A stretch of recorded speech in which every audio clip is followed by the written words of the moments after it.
I'm dreaming of a white apocalypse, just shooting zombies in the snow.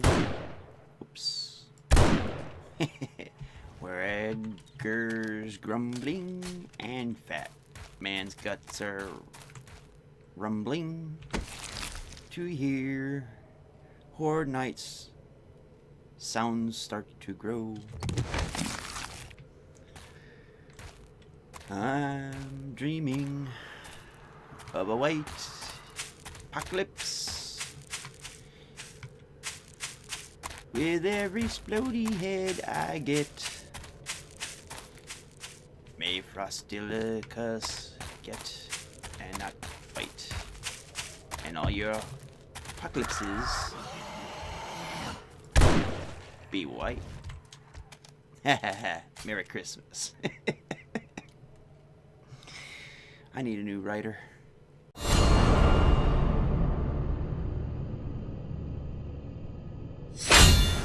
Greetings, minions, survivalists, and fellow gamers.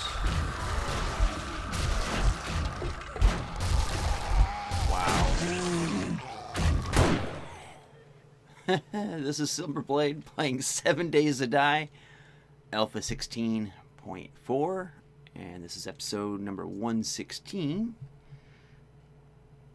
I got me a new board for writing down episode numbers as I record them. Oh, and happy, merry, fluffy Christmas. Or as I like to say, Cherry Mistmas and Yappy Hunier, because it's sillier that way. And when people read it out, the looks of confusion on their face, they're just delicious to watch. So anyways, let me catch you guys up to speed on this Christmas day. You'll notice that it's a day different than the last episode. Well, I spent an entire day mining, tree chopping, and I actually did finish off the electric fences, so all of them are now plugged in and running. So all four sides are now juiced up and ready to zap. So before I go down and get those zombies cleared out, see, I had two full stacks of 6,000 stone, and you can see I got a bit more. I got a lot more wood now. Got wood. Didn't do too much about this stuff. You guys really didn't miss much. There was like one wandering horde, and it really wasn't all that spectacular. It's nothing that you haven't seen me do before. And I didn't do any trading, didn't go into towns or any looting. It was just straight going for wood, going for stone. In fact, I don't know if you remember this, but it used to be the vista was a bit different here. There was trees.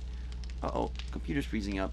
There we go. I will do that. There was trees from the edge of the road all the way around here, and pretty wide swath around this way. You couldn't see the town unless you're looking straight down the road. So all those trees eradicated. It was a deciduous genocide, I guess you could say.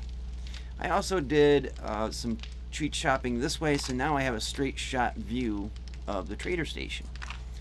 I took out a lot of these rock piles, and it wasn't many resource boulders because I already got into them, but I did pick out those. I took out Pam's most despised enemy, or useful idiot, the twig tree, which I'm now going to call zombie trees because they always look like zombies. So I went through and I very carefully, out here in the open anyway, took out all that. Oh, looky there. Let's see if I can peg him from this distance. So, sniper mode on. Ooh, I hit him. Might have actually killed him. But I'm probably not going to find him, though. But anyways, yeah, I spent an entire day just gathering resources.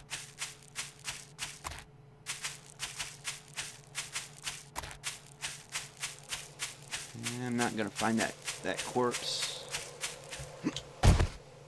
I mean, if I do, I'm gonna be a bit lucky. Yeah, it was a ways out here too.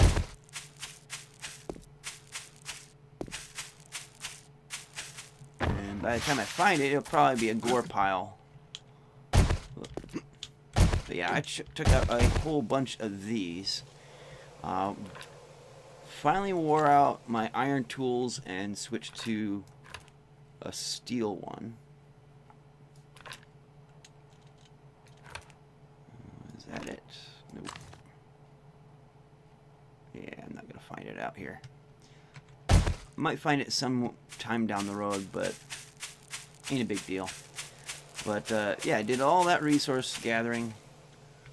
Gathered a lot of these bird nests and eggs, and made some bacon and eggs and all that. Nothing too fancy. I just kind of wanted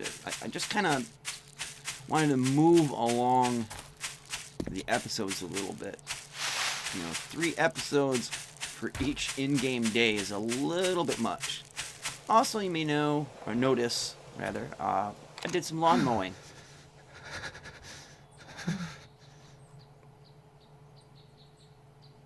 Pucker up, sweetheart. Or not. There we go! It's a Christmas miracle of the Splody Head. Level 99. Take that, Tex. So, clean up the messes. Popping heads like zits.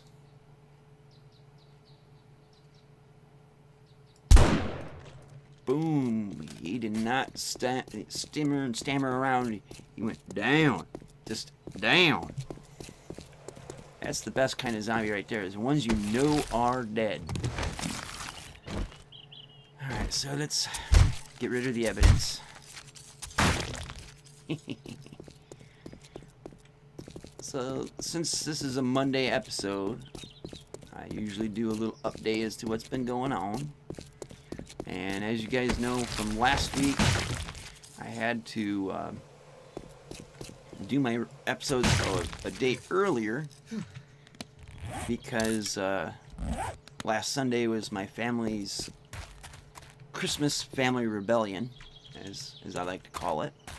And everything went by okay. It was kind of awkward in a sense because usually we have our Christmas reunions at one of my cousin's houses, or maybe my aunt's house, one of my aunt's house. And this year we did it in the church that one of my cousins goes to. And that's why it was awkward, because if you knew my family, or at least my relatives anyway, a church is not a place you're likely to see them. In fact, if you see them in a church, I guess everyone was just kind of waiting around to see who's going to spontaneously burst into flame. You know, so I don't know. It seemed a bit more somber this year. And part of that was, you know, some of my relatives just weren't able to make it. And my dad, he's the middle child of 7 kids. And so, lots and lots of kids, grandkids, great-grandkids. Hell, I even have a cousin there that it's a distant cousin. Slightly different strain of the family. Of the clan, or the Dagger clan.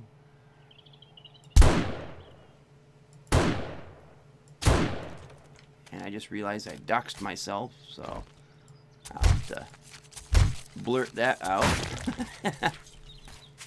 Needless to say, the Dagger clan is a big big family.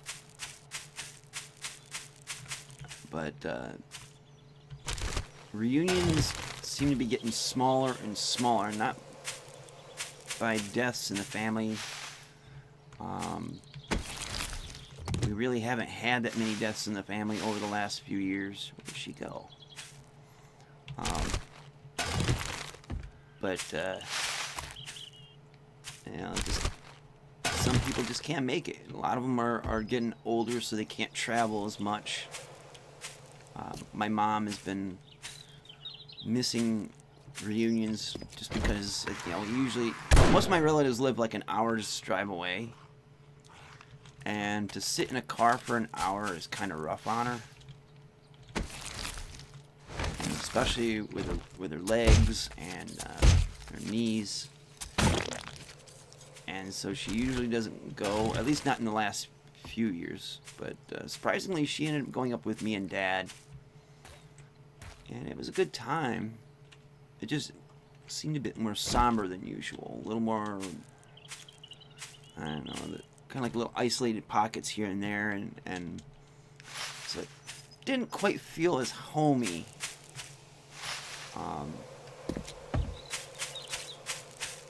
And that, and also I had some relatives there that I haven't seen since like 1982, 83. I recognized them immediately because I'm kind of like the holder of the family's photo album. You know, at least for our particular immediate family, that is. And so, you know, I'm familiar with who's who and what's what, and some of them don't really change all that much. So, my dad and my mom and I were kind of filtering in, and my mom is like, "Who is that?" And I'm like, "Hey, that's Michelle." And, "Well, who's that?" And it's like, "Mom, that's Mark." "Mark who?" "Mom, you babysat him when he was a kid." You know, he's like 55 years old or something like that right now. So, yeah, it was just kind of funny. My mom didn't recognize him, but then again, I barely recognized him. I haven't seen him since I was like 7, 8, something like that. I mean, it was ages ago. And then there's some that I knew because I have them on Facebook. I don't have very many family members really on Facebook because, well, my aunts, my aunts aren't on there. I have one uncle on there, and the rest are all cousins. You know, I got cousins that are old enough to be my parents. And it's just crazy the age variances in that. But overall, it was a decent time. It was also a little bit sad too because there just wasn't as many people there, I guess. And that just kind of was that. So a couple days went by afterwards, and then we got word that my uncle, my dad's oldest brother, kind of like the leader of the family, he is being put into hospice care. Now, we knew he was pretty bad back last summer, and but we got to see him. That was really nice.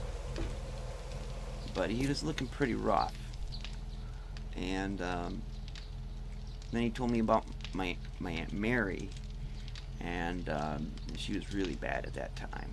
This is like the end of July or beginning of August, and like a couple weeks later, my Aunt Mary passed away.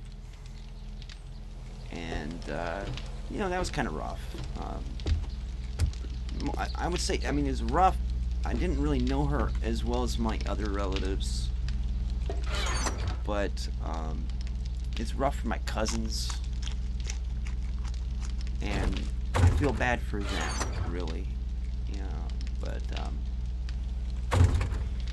and then it wasn't very long after that, one of my cousins died in his sleep. 17 years old,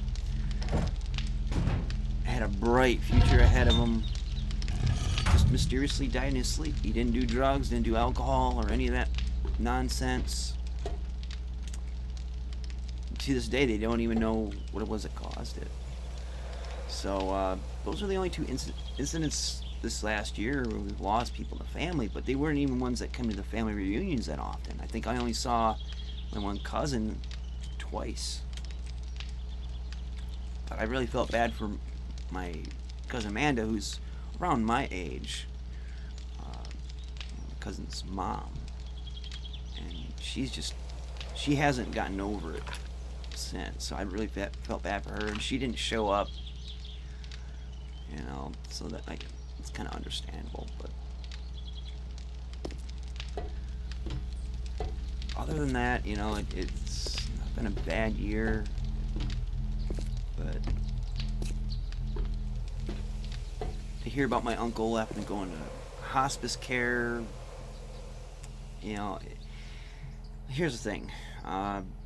8 years before I was born, my grandpa, my dad's father, passed away on New Year's Eve, died of a heart attack. And I believe at that time my dad was in the Navy. So this is like, let's see, I was born in 75, so this is around 66, 67, 68, somewhere around in there. And, you know, my dad came home and went to the funeral, and that's where my mom and dad met, was at my grandpa's funeral. My mom accidentally spilled coffee on him. And, you know, that was that. 8 years later, here I am. You know, they dated for 8 years before getting married. Well, in that time, my grandma remarried. And so the man that she married, I grew up thinking of him as my grandpa. And he, you know, legally he was, but he was my grandpa. He was the sweetest guy you could ever meet. And so that was, you know, my grandparents growing up was them. So back just after 2001, I think it was, my grandma got sick around Christmas, like my uncle. And it wasn't until, I think it was like the 4th of January, she passed away.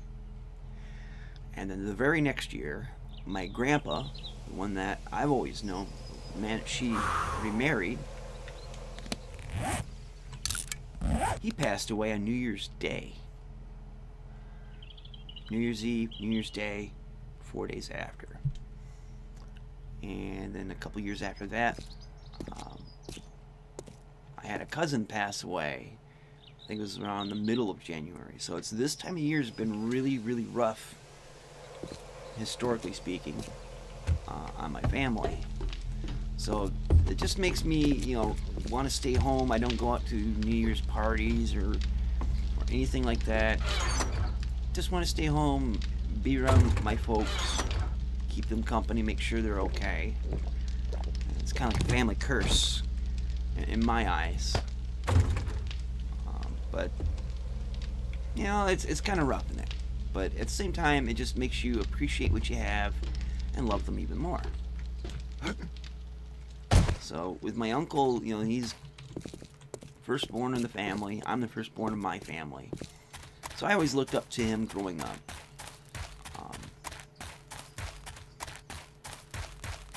So, you know, I'm already prepared for when he passes, because he's been sick for a while. You know, my mom, she was diagnosed with the early onset of Alzheimer's. And that's one reason why I'm home to help look after her. And 2 years ago, I was living in Lansing, pretty much by myself. And that was about the time my dad discovered that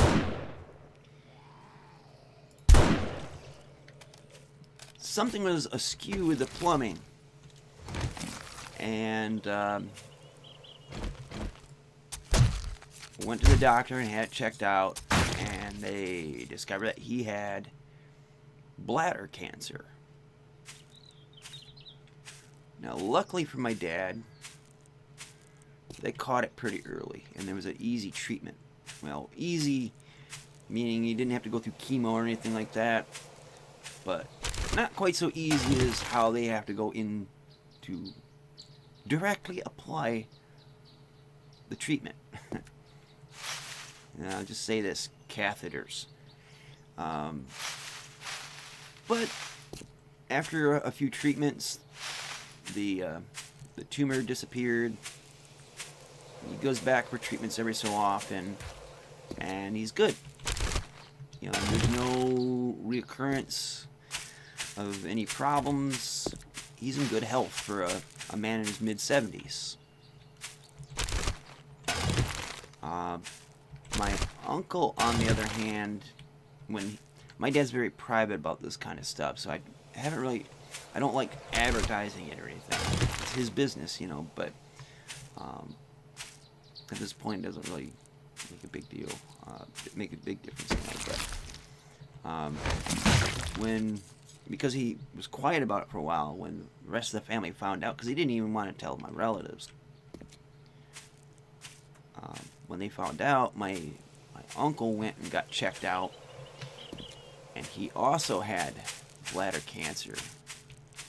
And the downside of it is, it was in a more advanced state than my dad had. It was operable, but it was much more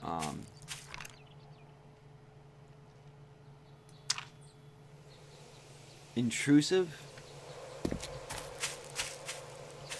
and more severe, I guess, of a way of treatment than my dad. My dad got off lucky, basically. But it spread. Come to find out that my uncle's cancer had spread to other organs.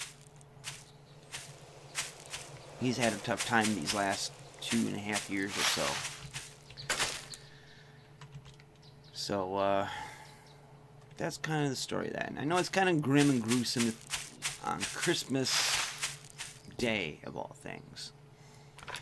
But the reason why I'm bringing it up is, one, it's a big thing in my life, and it's, you know, it's on the forefront of my thoughts. But it's just to emphasize that you should always tell your family that you love them. Every holiday.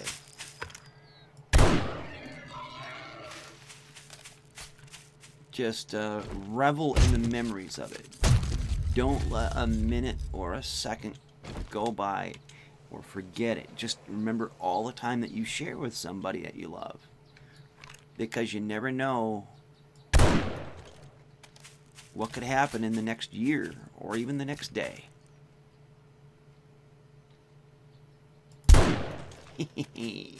Explodey head. Not so much a spody head.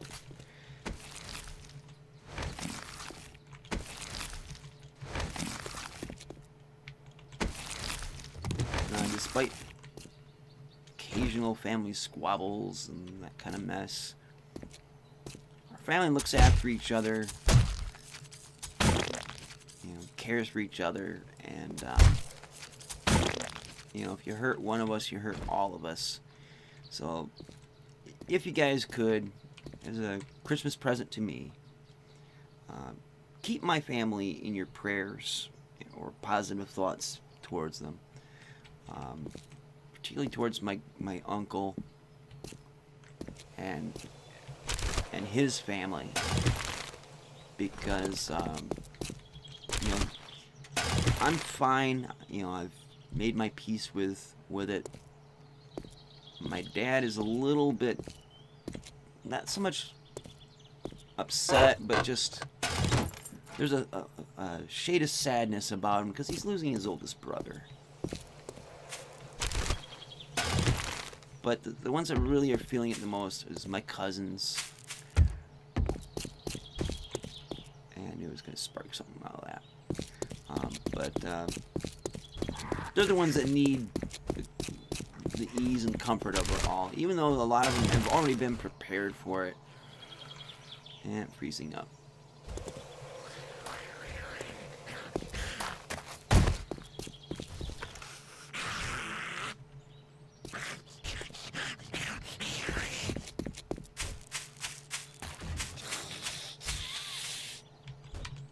Yeah, okay. Sorry to be a downer on Christmas, guys, but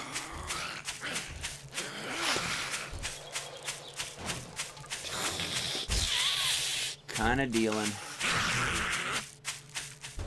Yeah, something's in there beating away. Let's put it out of its misery.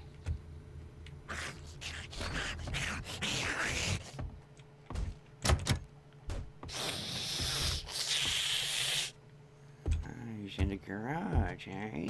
Oh, hello, lady. Boop. Got your brains. But other than all this gruesomeness, things have been good. It's been, for me, it's been a pretty decent year. A lot better than 2016 was. So it's been a mostly good year.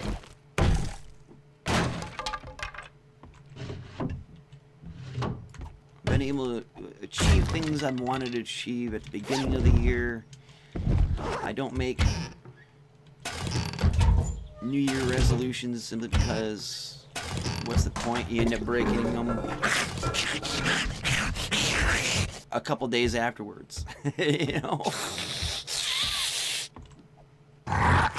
So there's an attic somewhere around here.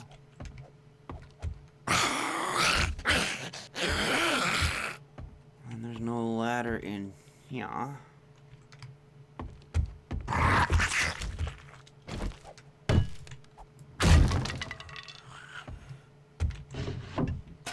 Really wasn't intending to come out here and do any looting, but what the hell?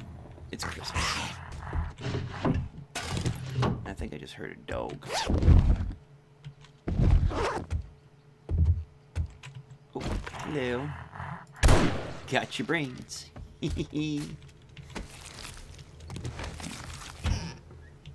So I hope the opener to this episode wasn't enough to cheer you guys up after me bringing y'all down, but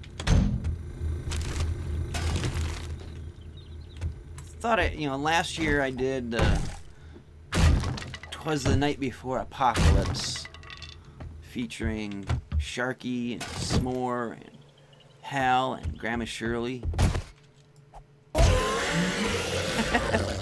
Have Axe Will Travel. Just thought it was a little bit of a Christmassy thing to do with dreaming of a white apocalypse. I wasn't trying to sing, and if I was, I wouldn't admit to it now.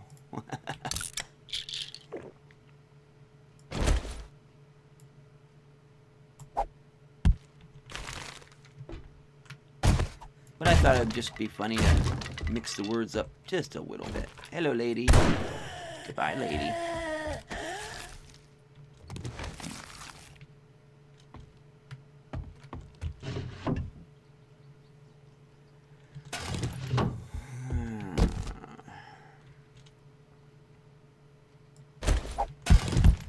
Don't need the wood. I've mined enough of that. Alright, well, I think we're doing pretty good here, so I'm gonna head on back home with my booty. Giggity. And yeah, this episode's gonna run a little bit on the longer side, but not too terribly long, really. Sorry for bringing you guys down with stuff. I really am. First thing that popped up in my mind.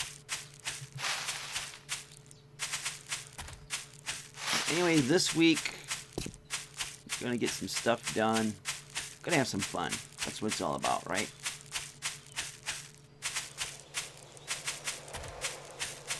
But I really hope all you guys have a Merry Christmas a happy new year, because by my reckoning, yeah, next week, first episode will be on New Year's Day. So this is both a Christmas episode and a New Year's episode. And I froze up. I gotta figure out what's doing that, because I restarted the computer before coming out here on this.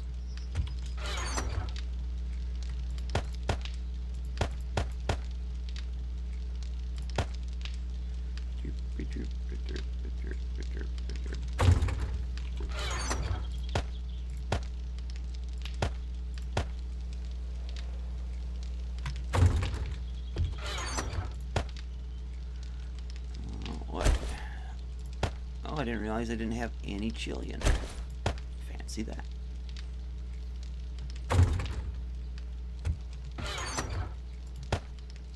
So hopefully the visuals are working for you guys. I haven't done any tweaking since last week. And I have done a hell of a lot of off-camera play to try to, make things look a little nicer, or, well, make things get done quicker without having to show it all on camera.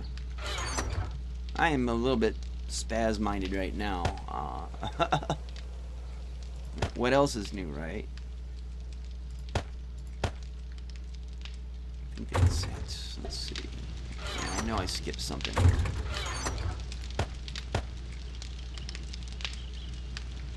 Definitely skipped something. What happens when I engage mouth and disengage brain. As you can see, here's my collection of steel picks and steel fire axes. And there's that.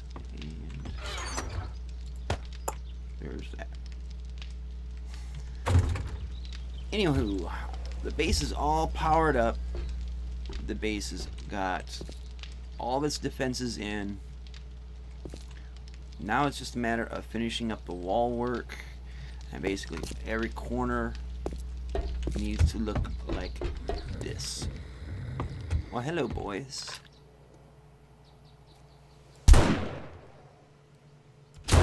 He ain't got no head. Ho, ho, ho, now I got a machine gun. I don't care who you are. Die Hard is a Christmas movie. So anyways, guys, I think that'll be it for this particular episode. Thank you guys so much for watching. Do check out the links in the description box below. Have a happy and safe Christmas, as well as a happy and safe New Year. And with that said, thanks for watching, and see you later. Twitch.